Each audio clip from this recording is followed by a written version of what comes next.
오늘은 이용준 교수님과 함께합니다. 어서 오세요. 네, 안녕하세요. 안녕하세요. 안녕하십니까. 자, 다들 건강하게 이 방송 함께하고 계실지 일단은 지금 좀 일상으로 돌아갈 수 없는 그런 상황인데 저희가 방송을 녹화하고 있는 현 시점은 3월 31일이고요. 네. 제가 웬만하면 이렇게 막 세월이 가고 날짜가 가는 거 별로 반기지 않아요. 네. 근데 월요일에 3월 30일에 책상 달력을 보자마자 4월로 넘겨버렸어요. 네. 예. 올 3월이 너무 이걸 어떻게 받아들여야 되지라는 생각을 하면서 좀 시간을 보낸 것 같은데 어쨌든 3월 한 달이 이렇게 흘러가고 있고 또 별반 다르지 않은 상태에서 코로나 전국 속에서 지금 저희가 이 방송을 진행을 하고 있습니다. 자, 근데 오늘 교수님과 함께 국제법으로 읽는 시사 시간을 좀 마련을 해봤는데요. 코로나 이후에 이 세계 좀 질서에 대한 이야기를 나눠주신다고 하셔서 진짜 코로나 이후 거기에 저는 뒤에 세계 질서보다 코로나 이후에 막 방점을 찍고 싶은데 아직은 다들, 좀 아니잖아요. 그렇죠. 다들 이렇게 이걸 사실 방송을 계획하면서도 혹시 지금 때가 어느 때인데 코로나 이후를 생각하느냐. 코로나가 막 전 세계적으로 막 확산되고 기승을 부리는데 이렇게 말씀을 하셔서 저도 사실 조심스러운 경향이 좀 있었는데 제가 1943년, 44년도에 출간된 미국이나 영국의 그 국제법 학술지들을 보면 당시 이제 2차 대전이 한참일 때예요. 근데 이미 미국의 국제법 학자들이 전후 세계의 질서에 대한 그런 디자인을 하고 있더라고요. 제가 좀 놀랐습니다. 그래서 근데 이 코로나가 지금 되게 고통스럽지만 결국은 끝나요. 당시 1918년 당시 18억 세계 인구의 중에서 5,400만을 사망케 했던 스페인 독감도 9개월 만에 끝났거든요. 가긴 가고 근데 인류가 나름대로 치료제라든지 어떤 방식을 개발을 하겠죠. 백신도.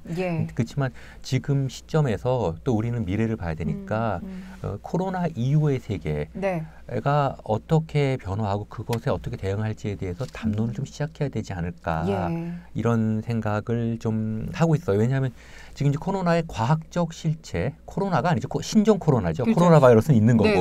그 코로나 바이러스의 그 과학적 실체를 아직 규명되지 않았지만 사회적인 정체는 어느 정도 드러나는 것 같아요. 그러니까 이제 보이지 않는 인류 공동의 적이라는 거죠. 그 안에 인류가 이렇게 싸웠는데 갑자기 막 안 보이는 적하고 전부 지금 대응을 하고 있습니다. 그래서 이것을 어떻게 이제 풀어나갈 것인가 이 문제에 대해서 한번 고민을 하는 시간 지금부터 오늘 답은 나오지 않겠지만 그 문제를 한번 제기를 해봐야 될 것 같습니다. 되게 중요한 담론일 것 같아요. 왜냐하면 지금 한창 여기에 몰두하고 있다 보면 결국 교수님 말씀대로 언젠간 끝나게 되는데 그 이후에 세계 질서나 여러 가지 것들에 대해서 고민이 없었다면 또 다른 바이러스와 같이 우왕좌왕하는 그런 모습도 있을 것 같아서 금색이 들어와서 이런 식의 문제가 두 번 있었죠. 코로나 포함해서 첫 번째가 9.11이고 9.11인데 9.11은 이렇게 퍼지는 게 아니라 뻥 터지고 그 다음에는 흥분하니까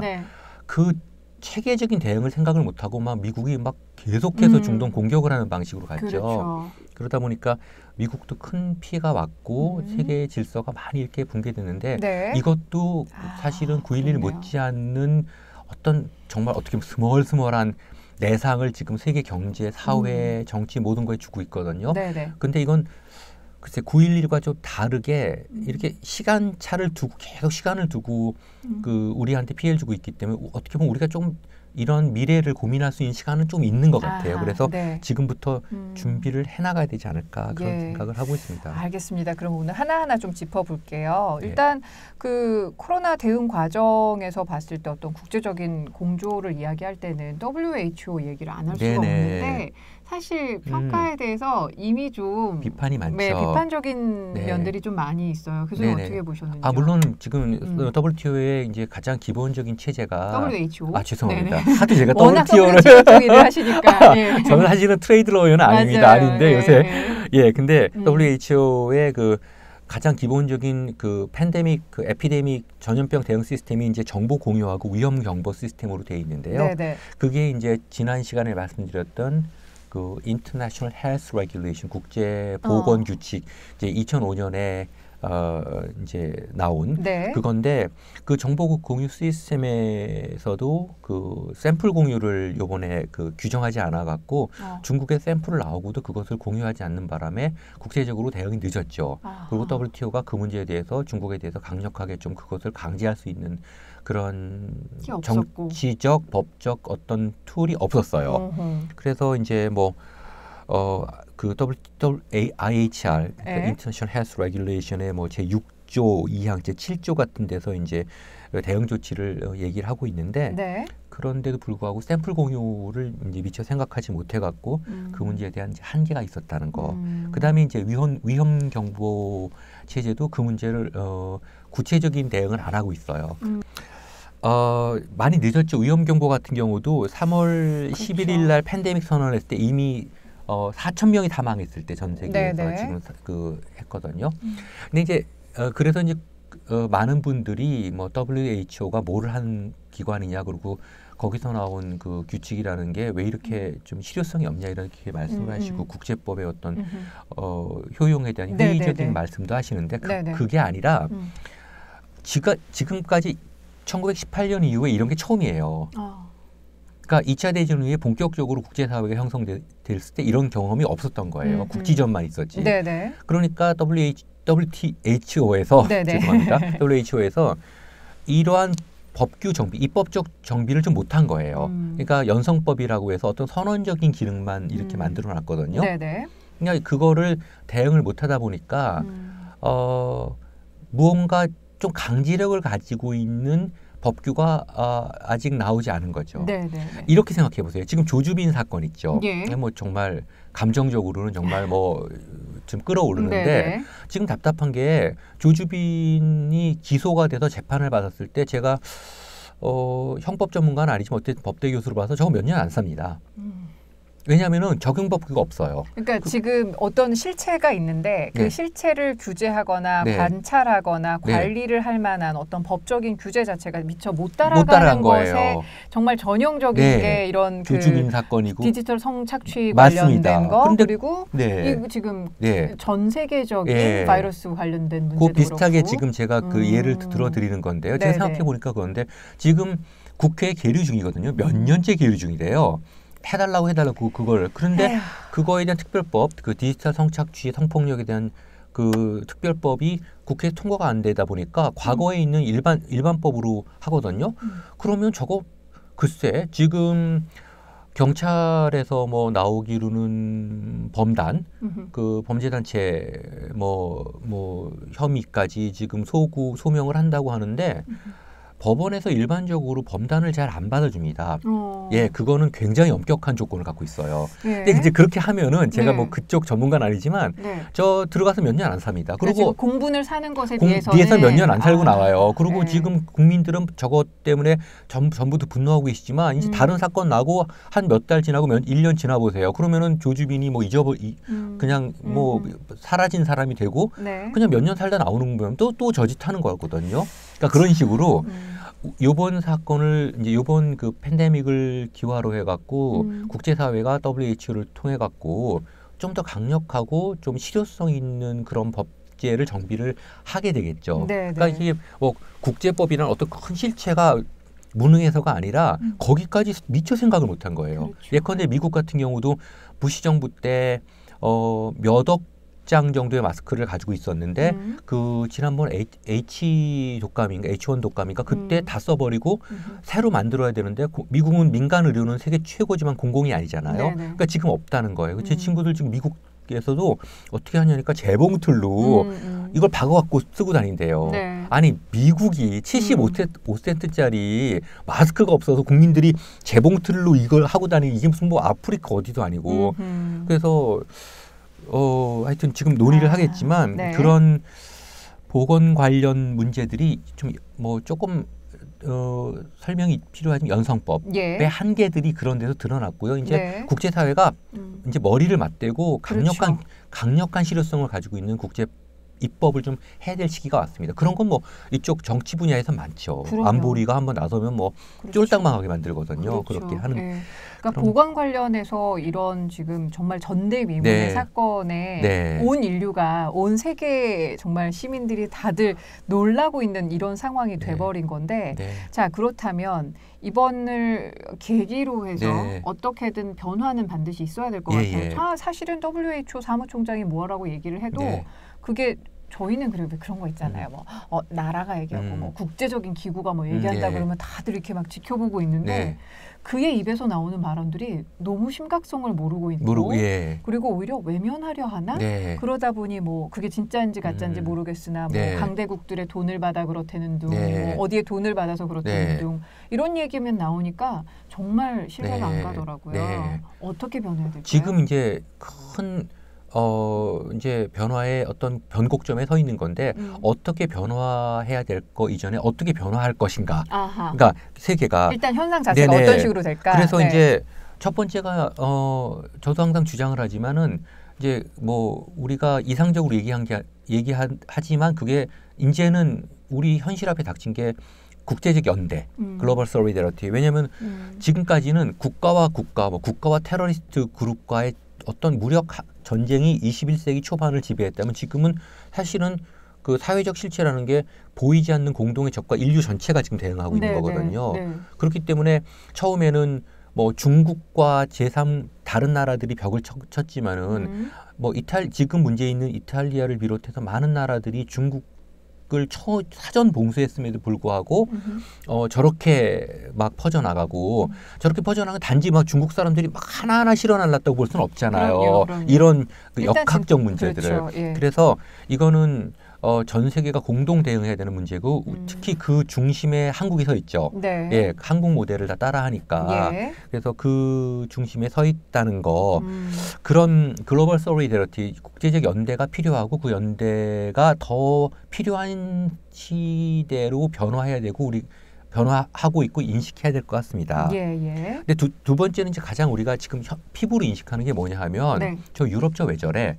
우리가 알고 있는 유럽이라는 건 선진국, 시민의식, 발전된 시스템 모든 맞아요. 게 뭔가 그게 정말 우리 DNA 속에 깔려 있는 것 같아요. 뭔가 그들은 우리보다 낫고. 근데 이번에 일어난 상황을 보면 정말 우리가 그 전까지 갖고 있었던 선진적 유럽과 후진적 아시아라는 그런 어떤 이분법이 많이 무너지는 것 같아요. 그렇죠. 어찌 보면 굉장한 편견이었던 것 같기도 굉장한 편견이죠. 해요. 예. 저희 어머니도 그러시더라고요. 네. 뭐 그 사람들 대단한 줄 알았더니 실제 위기 닥치니까 뭐 저렇게 헤매고 있다고 실제로 그러시는데 네. 예, 우리는 그거를 대단하다고 생각을 했는데 실제 뭐 공공의료 그다음에 그 공공의료를 체계적으로 움직일 수 있는 여러 가지 디지털 시스템 이런 것들에서 굉장히 많이 유럽이 지난 300년 동안의 어떤 유럽 또 미국 그 일변도의 그 서구 중심의 체제에서 많이 망가지는 것 같아요. 그래서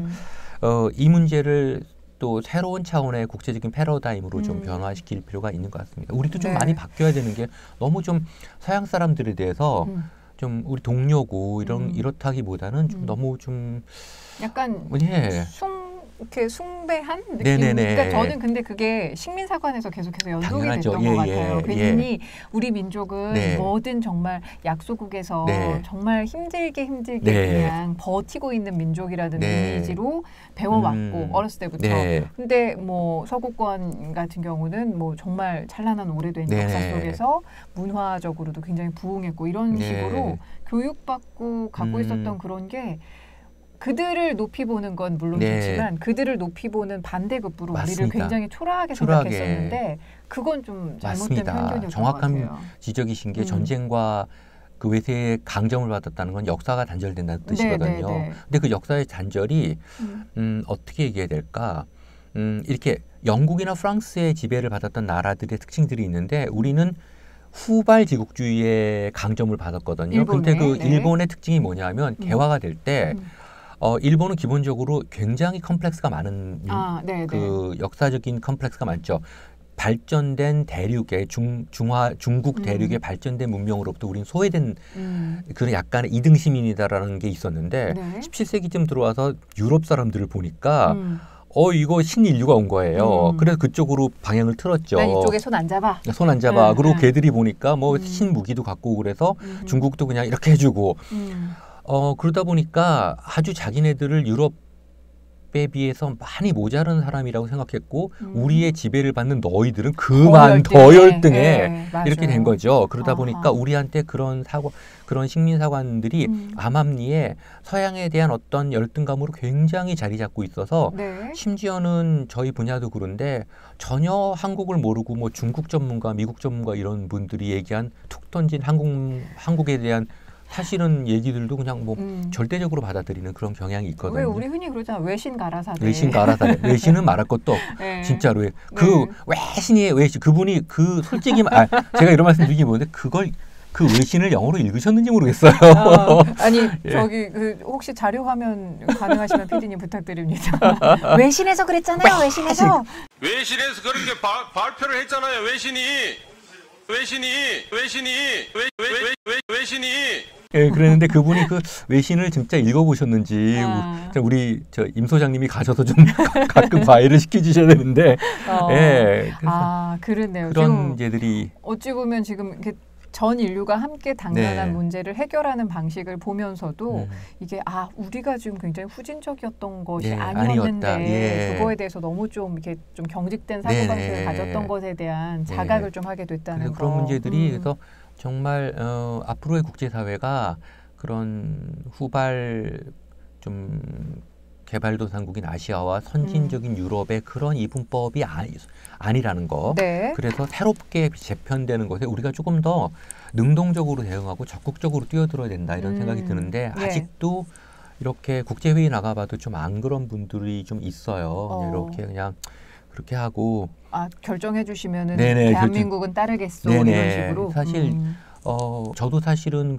외국에서 직접 봤는데 우리나라 그 유엔 산하기관의 그 고위직으로 나간 분이 한국 지원자 제가 보면 정말 차고 넘칠 정도의 자격을 가진 한국 지원자들이 왔는데 그걸 다 물리치고 그냥 영국 사람을 갖다 쓰더라고요. 그러니까 자기가 이걸 전혀 못하니까 그러니까 참 그런 거를 현실적으로 본 적이 있고 세 번째로는 이제 현실적으로 바뀌는 건데 세계가 되게 좁아지는 것 같아요. 지금 다들 재택근무하고 계시지 않습니까?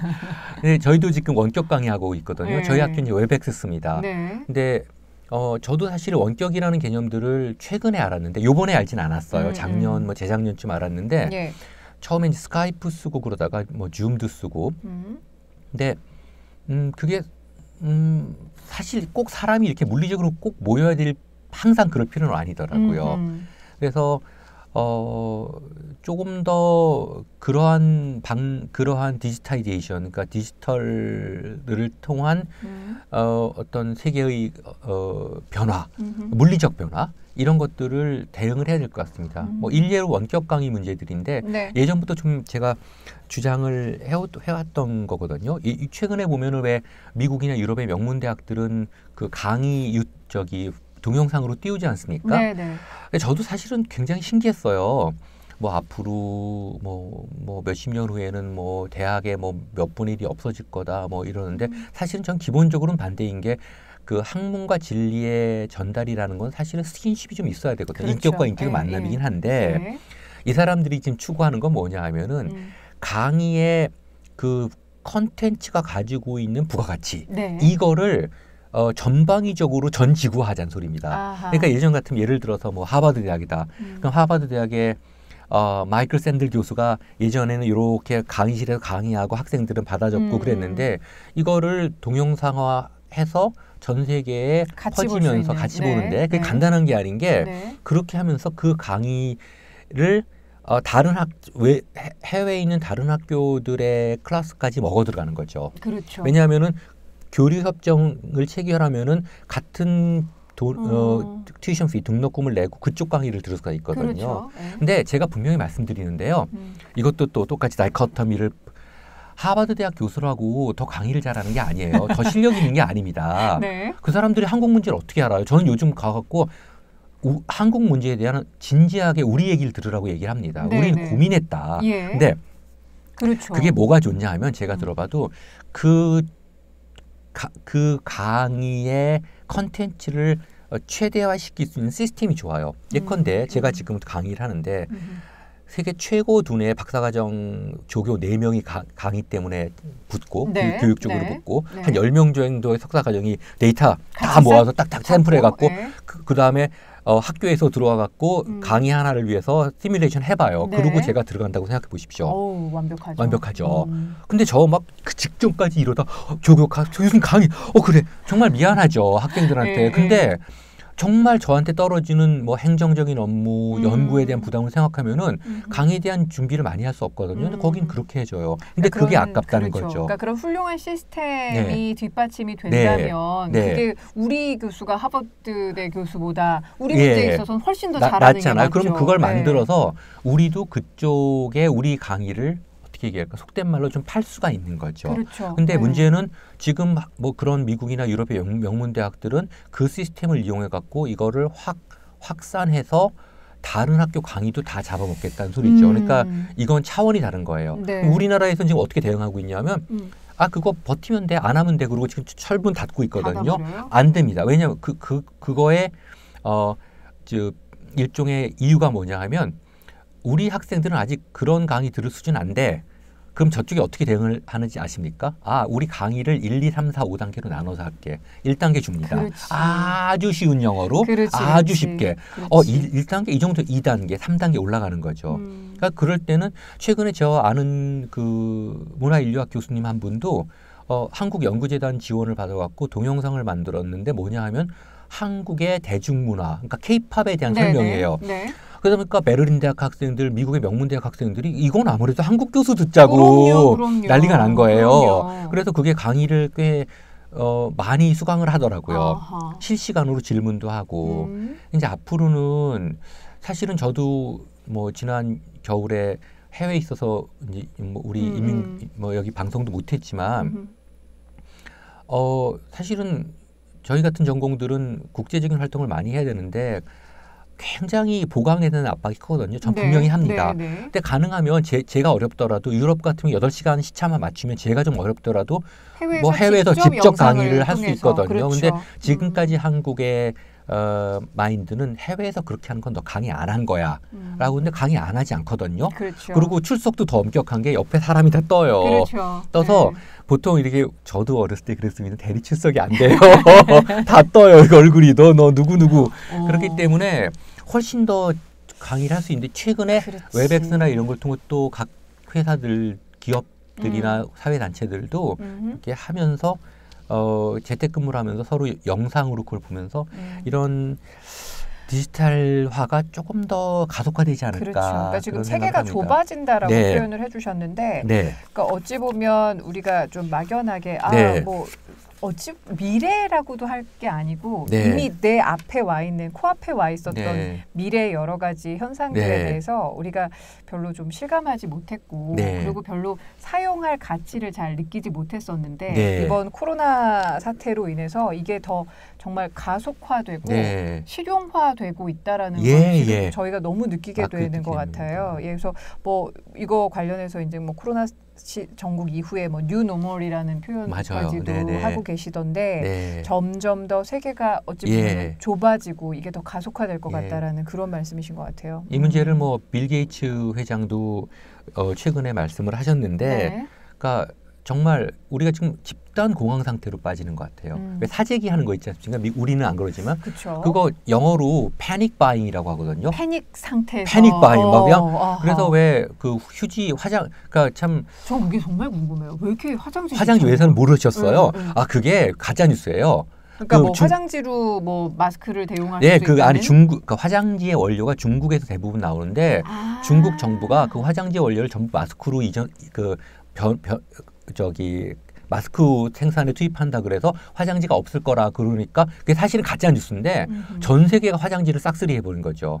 그래서 미국에서 슈퍼마켓에서 나오는 화장지 진짜 막 이따만큼 사갖고 나오는 사람한테 이거 왜 샀냐 그러니까 나도 모르겠다. 옆 사람이 사니까 샀다. 근데 화장지라는 거는 생존의 필수품이 아니잖아요. 네. 화장지 없다고 우리가 죽습니까? 그러니까요. 근데 인간이 그렇게 패닉된 상태로 가니까 그쵸. 그 빌 게이츠 회장도 화장지 구입이 우리의 목적이 될 수는 없다. 네. 그렇게 말씀을 하셨고 네. 저도 이거 공감하는데 되게 이거는 거대한 죽이다 그렇게 말씀을 하시면서 저도 사실 되게 조심스럽지만 빌 게이츠 회장의 말씀을 빌자면 이것은 신종 코로나 코비드-19 이 19는 파괴자라기보다는 거대한 조정자일 수 있다. 어떤 말씀이신지 알겠네요. 그리고 저도 개인적으로는 어떤 인간의 오만에 대한 어떤 신의 경고, 뭐 신이 꼭 어떤 종교가 아니라 신의 경고가 아닐까 그런 생각을 좀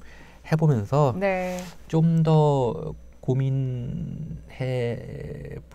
보는 시간이 좀 앞으로 더 있었으면 좋겠습니다. 그러니까 지금 코로나19로 인해서 어찌 보면은 저희가 그동안 외면해 왔던 것들 네. 있잖아요. 이런 뭐 기술의 진보를 네. 우리 사람이 못 따라가는 것도 있지만 그냥 외면해 왔던 굉장히 더 약자들, 사회적인 약자들에 대한 고민도 더 많이 하게끔 하고. 맞습니다. 근데 정말 이제는 이거는 앞서도 저희가 전제를 달았습니다만 코로나 사태가 종식은 될 거고. 네, 결국은 되겠죠. 그렇죠. 그 이후에 이런저런 좀 고민할 거리들 반드시 좀 지금 근데 이 시점에 짚어봐야 할 것들을 살펴보긴 했습니다만 네. 빨리 종식이 돼서 네. 정말 마음 편히 이탈리아에 있는 친구들과 다시 좀 교류할 수 있고 이러면 좋겠다는 생각을 가져보면서 오늘 국제법으로 읽는 시사 우리 이용준 교수님과 함께 시간을 마련해봤습니다. 건강 잘 챙기시고요. 또 다음 시간에 건강하게 뵙도록 하겠습니다. 고맙습니다. 감사합니다.